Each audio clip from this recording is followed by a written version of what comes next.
Welcome to the Business SOS podcast. This is Rich Sierra, president of Florida Small Business Legal Center. This is episode 159 of the podcast.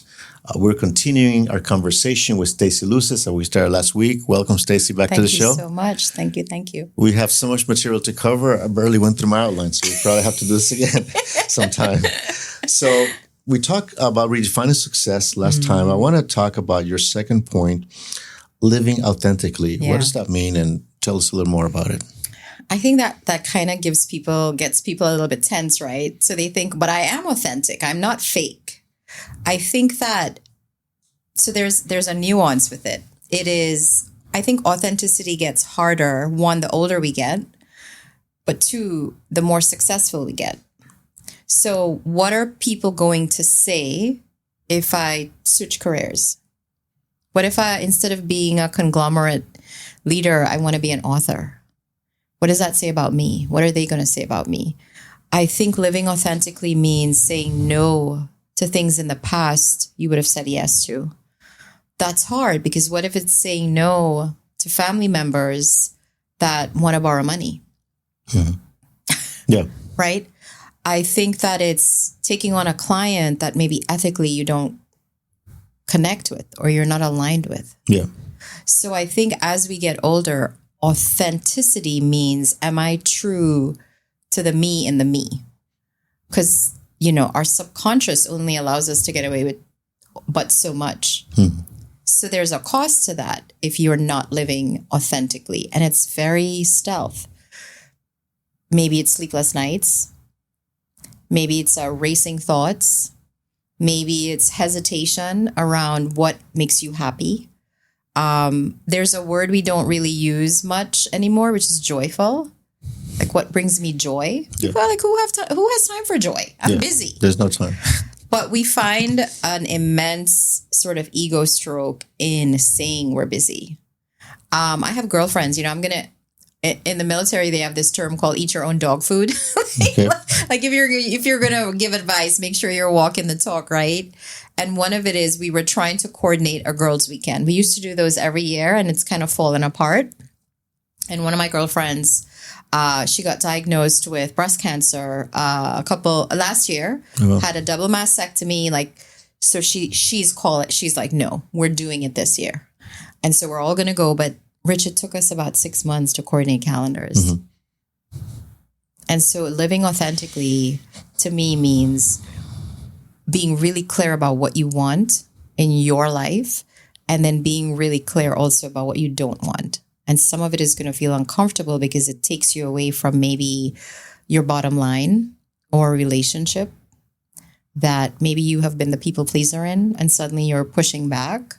Maybe it's telling your kids no, but you feel guilty because you haven't spent time with them because you were working so much. And now you're raising, forgive me, spoiled brats, right? Yeah. So living authentically it's not for the faint of heart. You mentioned one of your podcasts was about you might be living, maybe I'm paraphrasing it. Hopefully I paraphrase it correctly. You might be living the life that you do not want to live or something to that effect or... Yeah, the unintentional life. Yes. So I think for many of us, we fall into society's definition of what success is. And for a lot of us, it looks and smells the same. It is a successful job, a big title, a couple of cars, nice house, maybe a vacation house. Our kids are in the best colleges. So it's a definition handed to us. For women, I think that's shifting because for us, it was have a good husband, right? I'm dating myself here, right? I'm a Gen X cusper. It's have kids. My sisters, not to out them, but they've kind of made decisions that they don't want kids. And by society's definition of a woman, why don't you want to be a mother? Yeah. So I think that that redefinition of success is like a huge one as you go into that. I think people have to have permission also to make changes. But who's going to give you that permission if not yourself? You got to give yourself, yes. Yeah.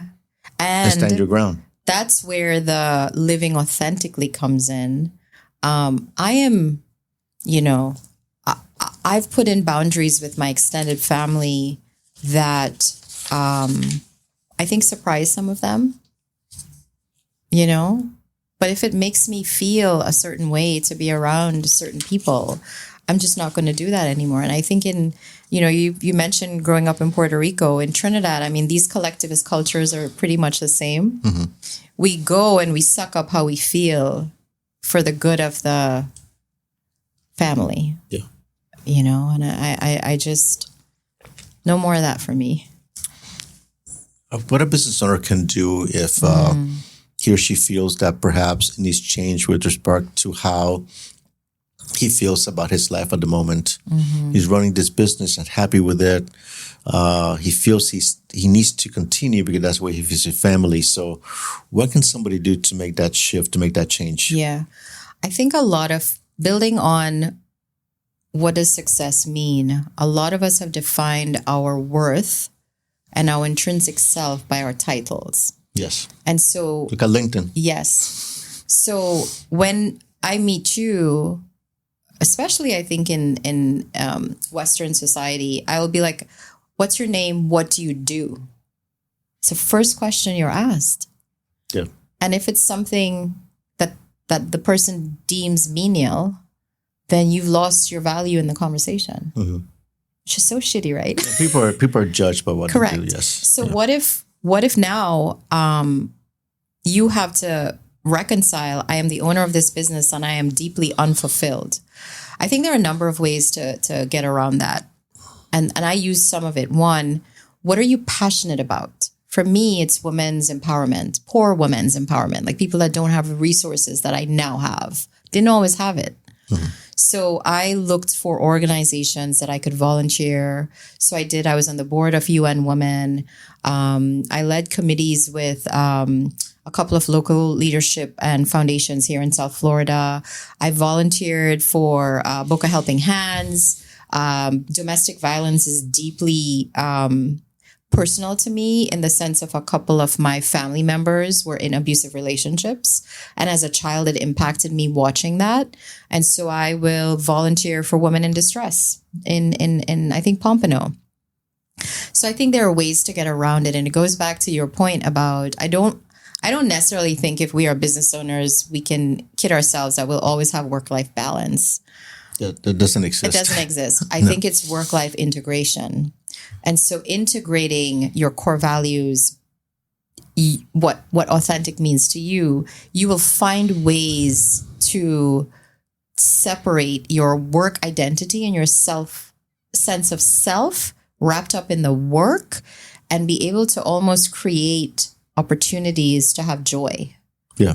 And I think that is a sweet spot. So for me, it looked like later mornings. It looked like actually going to the gym because vitality is important to me. I want to be that old grandma that's like traveling with my kids all over the world. Mm-hmm. And for a while, so I have an autoimmune disease and all of these things that I say I have, they don't define me, but at one point they did. Okay. But it was a result and a consequence of not living a whole life. Does that make sense? Yeah, it does make sense. And I think that you talk about the work-life integration, and I think we also have to redefine what retirement looks like. Yeah. And simply because of the obligations that we all have at this stage of our lives. Yes. Taking care of aging parents, we have young adults. When we were in our 30s, we pretty much were launched. Mm-hmm. Now we're helping them. That's the only way they're going to be able to launch with our assistance. Yeah. So, and also when do you take vacations? Mm-hmm. Like I told my wife, Sharon, I'm not waiting until I'm 75 to begin to take a vacation. Mm-hmm. No. Yeah. We're doing that now. And every year we take a big trip to Europe. Yeah. While we're healthy, we can walk and we can, enjoy ourselves. Yeah. And I've seen just too many stories of people that wait until they retire, quote unquote, in their 70s. And then something happens with their health that they cannot go on trips. I want to offer you a perspective. I went to a seminar many years ago, and the woman that presented talked about this concept of Me Incorporated, Me Inc. Yes, I remember. Yes. And as a young founder, executive, it shocked me because I'd never thought of it that way. And so I'll equate it to what your listeners know, what we all know. So in an organization, in a business, whether you're an employee or the owner, we have a mission and a vision and strategic objectives. And we define our board of directors or our organizational structure. And that's how we're successful, right? Yep. In our lives, we kind of leave that shit to happenstance. And so for me, my board of directors, what do I need in my life? And who do I want to be? So my husband and I, Sunday is going to be 23 years of marriage. Congratulations. Thank you. That thankfully he's my best friend even before we were married, but that takes work. And one of the biggest reconciliations him and I had to have as a couple of years ago was, who are we to each other right now as the kids are growing up and leaving the house, as we're dealing with aging and ailing parents. And that foundation was shifting. We got married when we were babies, right? And we had to have a vision and a mission for our marriage. Like who are we as humans and as a couple? Yeah. And we translated that to the kids. And so in my board of directors now, and this is going to sound crazy, and I know there are people that don't have the resources to do this. I have somebody that comes in twice a week to clean the house because with my lifestyle, I was killing myself. I got paid somebody to pick my son up from school. You delegate. You delegate. And I think in business also, if you are the penultimate for every part of that business because you do it best, when you are in jeopardy, when your health is in jeopardy, the whole thing falls apart. And I don't believe there's any honor in wanting all of that power for yourself. How do you create a succession plan? How do you create people that can support the life that you're leading, the business that you have, if you are the authoritarian in that business? And I think as solopreneurs, that gets harder. Yes, it does. As entrepreneurs, it gets harder. But maybe there's things you can delegate, whether it's social media, whatever it is. And I think the board of directors also means who are the 2 or 3 people that can call a red card when you're messing up, when you're not living the way that you said you wanted to live. Every year, I don't know about you, but every year I try to take 1 week where I really think through, what did the last year look like? What's my strategic plan? I'm a strategist by nature. I used to do that for Homeland Security. But it's ingrained in me to know, okay, what do I want to do for this year? And then every quarter I put in my calendar a half a day where I go to the beach, which is my safe space. And I actually give myself a grade. Like, Stacey, you said you wanted to work out 2 times a week or 3 times a week. You said you wanted to have a date night with your son in addition to your husband, because, Adam, my youngest is 16 and my eldest is going to be 20. She goes to UCF, and Adam's, of course, in high school. So I went to UCF too. Yeah. But I wanted to spend quality time with them. And that meant I had to carve that into my routine on a consistent basis. So he knew he was they know rather. And I made mistakes with my daughter that I don't want to repeat with my son. Because when she was young, I was in the thick of workaholic, Yeah. So I think that your personal board of directors, my daughter is on my personal board of directors. She's a young adult navigating a world sometimes I know nothing about. So I ask her to cross-check me sometimes. I'm like, what am I doing that feels off to you in our relationship or in our house? Or she's like, Mom, you're back on the computer after dinner. And she's right. Yeah, don't do that. Do you know what I mean? Yeah. So who are your trusted advisors? I think having a mentor that is at least 2 decades older than you. You talk about people retiring, and I think that we forget seniors. We forget that they have this rich 80 years of experience that we don't have. Yeah. And I think even going into retire, old, I don't know what the right term is, the retirement homes, they're forgotten. And I think even volunteering in some spaces like those, or visiting and like talking to people. I saw I think it was a European country, it's Rent a Grandma. Really? All these nanas are hanging around with nobody to like coddle, and people that actually were orphans or have a strange relationships with their parents. You know how they do speed dating or speed networking? Yes. You go hang out with Nana and you kind of just ask questions about life. And I found it really touched me. Yeah. But also find spaces for your board of directors that are unexpected. I always like to have friends that are at least 10 years younger than me or more. And I say friends, even work colleagues, and then way ahead of the pack than me. And then I get to like, that's a board of directors, right? Yeah. Yeah. Yeah. My board of directors, my wife, she keeps me kind of like, of course. She calls me out when she needs to. Yes. And it's important you nurture that. She listens to the podcast. So. I love that. Yes. What's her name? Sharon. Sharon. You're doing a good job, Sharon. Yeah. And then she tells me, you sounded good, or you had to fix this, you went too fast. So she's kind of like my quality control. I love that. Yeah. My husband watches mine on YouTube and gives the same feedback. But I use the partner relationship, and not everybody's blessed with, a spouse. And what is his name? Kevin. Kevin's going through, he's going through his own life challenge right now. He lost both parents within the last 9 months. I'm so sorry to hear that. Yeah. Condolences. And they went 152 days apart from each other. Well. And it was brutal. But if we hadn't done the work to be a growth-minded couple,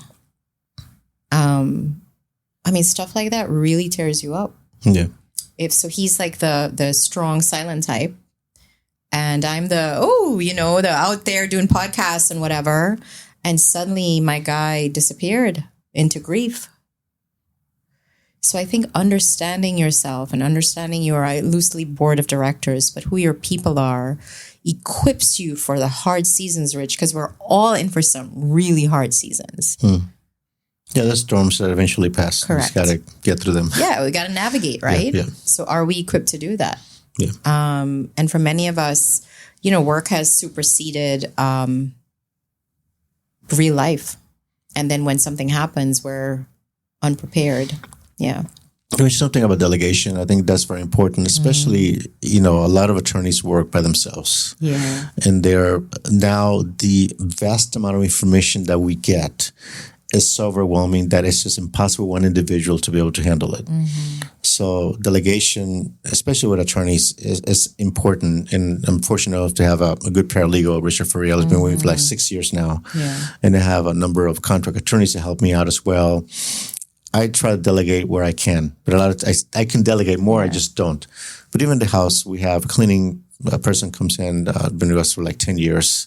So we try to delegate as much, but a lot of business owners don't delegate. And they try to do things themselves. And I see it in legal. Yeah. And which is the reason they come back sometimes to me, because they get into some business transactions, they sell their businesses and they just don't get an attorney. And then they do a promissory note as part of the deal. The promissory note doesn't get paid back. And now they want to sue. And then the other guy said, well, the financials you gave me are wrong.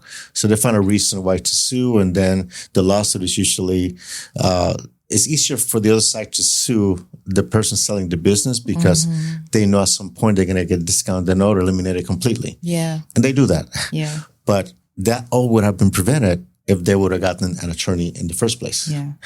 Which I recently why I wrote my book. Yeah. Why is it that they just want to do things themselves and not get the help that they need? Well, I will speak personally. Stacy with her first business and Stacy now as a mature business owner with a co-founder who's doing a capital raise, right? Like big boys, big girls things. I wanted to do everything myself because guess what? All of the qualities that have made me successful were, for the large part, of my own initiative. whether it was college or the first job or my merit, my individual efforts propelled me forward. I think entrepreneurs have that adventurous spirit and they kind of want to do everything themselves. We also I'm talking to my Gen Xers here. One, we think we can do everything. There's nothing we won't learn. We are self-starters. We are independent to a fault, right? And I think that can only carry us so far. Grown up me, right, with my business now, a legal perspective is the first thing we got, even with our co-founders agreement. A legal perspective is the first thing we got with our bylaws, because being proactive and strategic about having legal as part of your entrepreneurial board of directors, even for branding, we got an attorney to copyright our brand. You need that, yeah. None of those things I did in my first business. And so I didn't pay any kind of hefty price because I was a solopreneur. But now when we're going into international waters and like it's different. You're raising capital too, which just raises the bar significantly. So I will say that it is imperative, even if you think you are a mom and pop, to have legal counsel, to be course corrected, to make it a part of whatever expenditures you do. It's as important, if not more, than your quote unquote social media or marketing, to me, you know? Yeah. At the very minimum, I think business owners need an attorney, need an accountant, and they need a business insurance broker to get the liability insurance cover. At least with those three, you can get started. And it's your risk management, right? It's your basic risk management plan. And I think that it's always harder on the other side. Yeah. When the house is burning down, you're like, oh my God, I should have. Like, don't be that person. This is so funny. Maybe unrelated, but I had a friend, she was happily married, and we were all having, we called it book club, but really Rich, it was wine club. Okay, right. And we were all sitting around, and she mentioned that her and her husband had started therapy. So of course we were aghast. We were like, oh my God, are you guys in trouble? Like, what's happening? And she said, no, we're fine. We're happy. We want to stay happy. That's why we're going to therapy. Okay. And I was like, oh, I had never thought of it that way. And so I think with legal, we have a negative connotation of when we need a lawyer. Yes. Yeah. And I think the mindset of having a lawyer as a strategic part of your team, your A team, just like your accountant or your finance person, I'm going to save you so much stress downstream. That's stress and money and aggravation. Yes. Yes. Yeah. Absolutely. And, yeah. Yeah, I can tell you some stories. I Many can of them imagine. Yes. And it is like people answering lawsuits by themselves. Yeah. Oh, wow. And by the time when you answer the lawsuit, sometimes you give up defenses. You provide information to the opposing side you're not supposed to provide. Yeah. They respond to discovery they don't have to respond to. Yeah. They send letters to the judge, which they're just not going to read them. What do you say to people where cost is there? I call it a safe alibi, right? I can't afford a lawyer. Like, what do you say to people like that? The cost of trying to solve that problem is going to be even more. Right. It's a lot triple, more than that. A lot more. Yeah. A lot more. I think that, my rule is like, if you have a contract you do not understand, do not sign it. Yeah. And get an attorney to help you explain the contract. They're not going to tell you not to sign it. It's up to you. But you need to know what you're getting into and why you're signing. And then it's up to you. You want to sign it, but at least you understand it. Number two, if you get a demand letter from an attorney, you got to get an attorney. Don't try to negotiate with the attorney any terms, because you're going to be completely outmatched. That's what they do for a living. They're trained professionals in the art of negotiation. So you can't negotiate with an attorney. You're going to be completely outmatched. Yeah. You got to get somebody who understands that it can be at the same level. And much less, don't try to defend a lawsuit by yourself. It's just going to be, you're going to lose. Even if you're right on the facts, you will loosen the law. There's just too many rules. One of the things I see the most in even with the communities that I'm in now, the leaders I'm in now, is we all want to go into business with people we like and we trust until you don't. And what do you say to people like in those situations where the relationship is in jeopardy because you don't want to like have boundaries or hold firm to things? In terms of partnerships, nothing wrong going to partnerships. What I see that is wrong is people going to partnerships without a written document. Yeah. I see that often. And then with my friend, no worries. We trust each other. Then something happens. Either when they're making too much money, something happens. They're not making any money, something happens. Usually those are extremes. And I get those potential clients say, I was in this business with this person. I'm not in the lease, which is, red flag number one. I'm not in the bank account. And then he kicked me out. But I invested $100,000 in the business. Sure.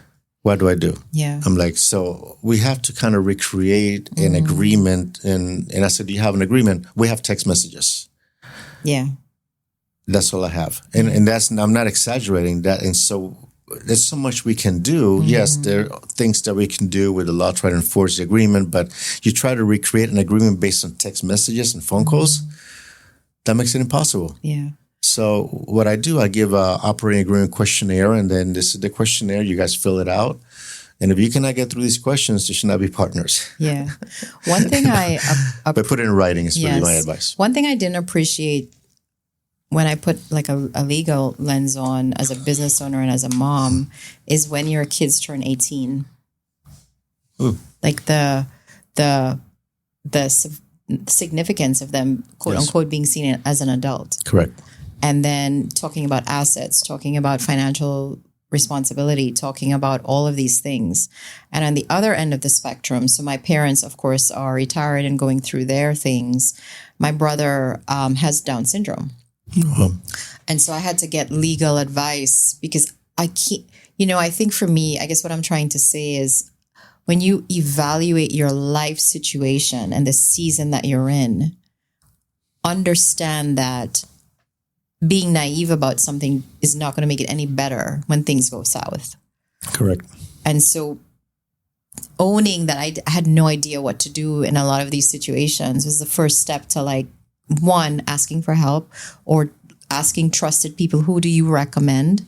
But also now that now that we're in it, and I go back to everything for me now is being proactive as best as I can because I almost died and left everything.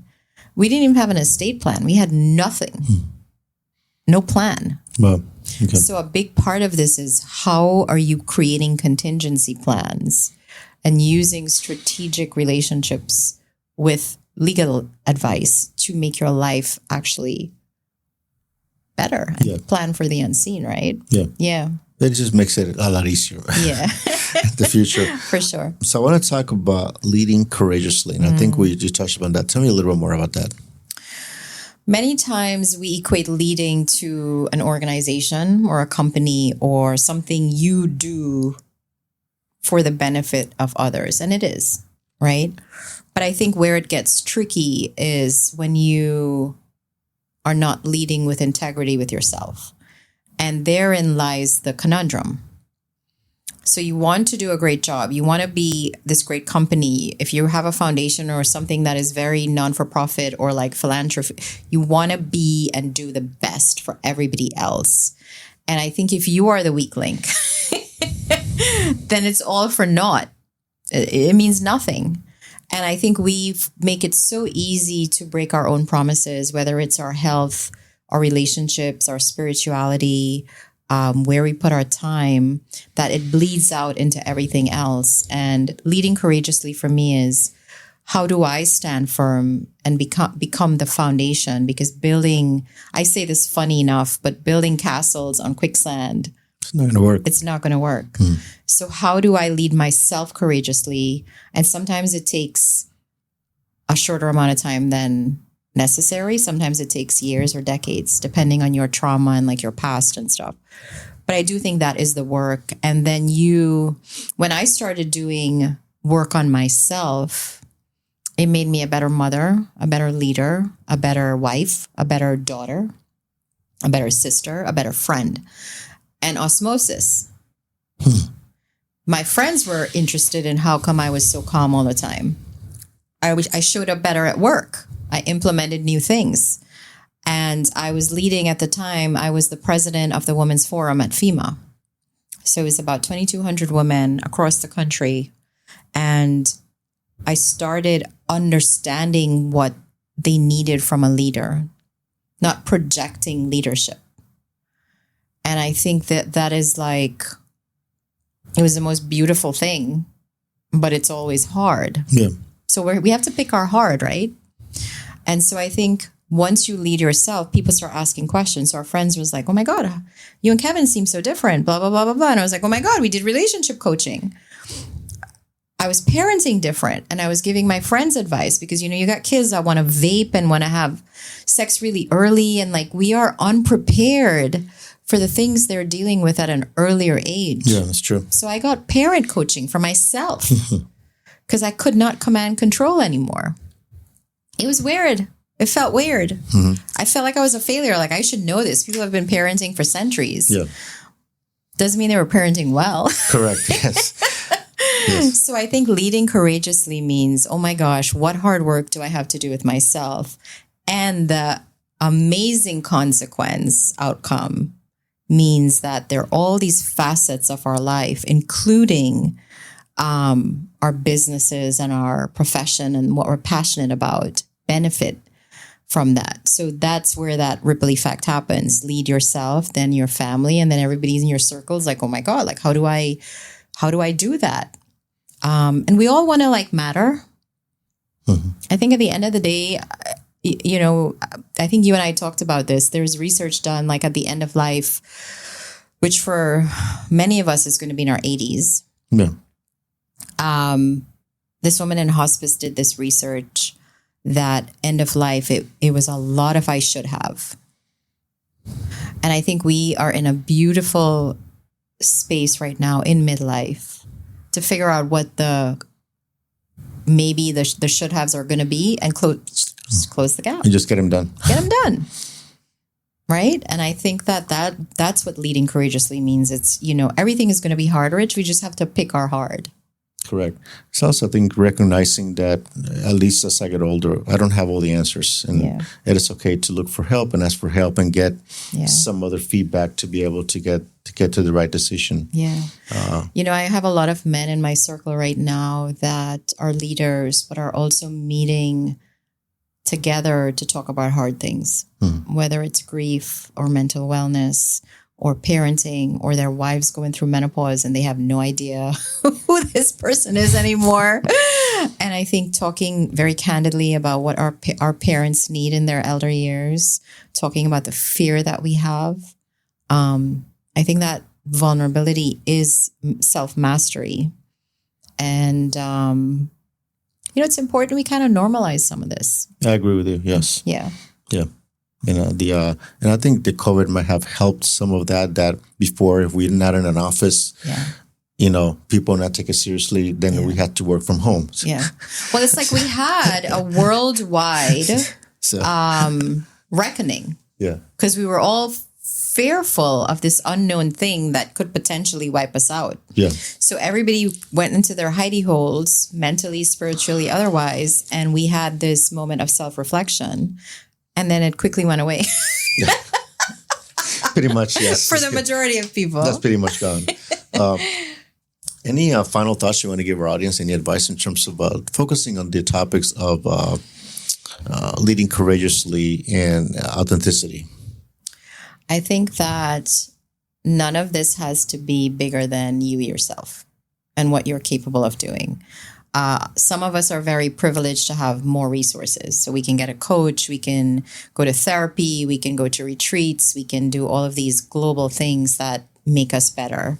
But I think that you yourself having a mindset shift and a clearer understanding of who do I actually want to be in the world if I were to die today is important. And a quick quick strategy to do this is, it's a little bit morbid.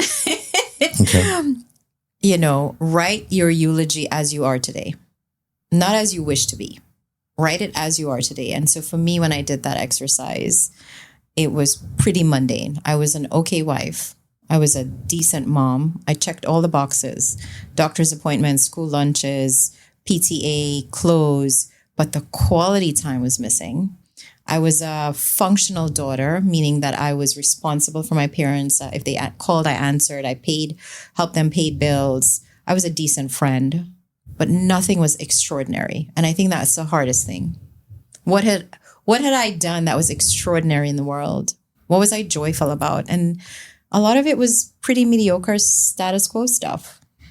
And then what I want you to do after you sit with that is play some really good music. Have a glass of wine or water or whatever, dance it out, and then go back to the drawing board and write the life you want. For me, it was, I want to be a best-selling author. I want to run a company that changes lives. I want to meet incredible people. And I'm a storyteller. And so, I wrote that maybe 6 years ago. And I tell you, the other day, I found my old vision board. I also do vision boards. Okay. I pulled it out, Rich, and maybe 80% of that I do now. And it doesn't look the way I thought it would look. Mm-hmm. But the intention is there. Okay. And I think that's what I would say is, if you don't start now, you may not have the privilege that I had, right? Which is to come back and have a do-over. Mm-hmm. And I think something I learned about goal setting is that you don't have to have all the answers or know exactly how you're going to get to the finish line. Just got to get started. Yes. And it's going to be messy either way, man. And yeah, you're going to be detours, going to be a lot of challenges, obstacles. And I remember in one of the first jobs I had right after college was selling cars, and they bring us motivational speakers and all that. He said something that still stuck with me. This was close to 40 years ago. He said, when you move confidently in the direction of your dreams, success will follow after you. Absolutely.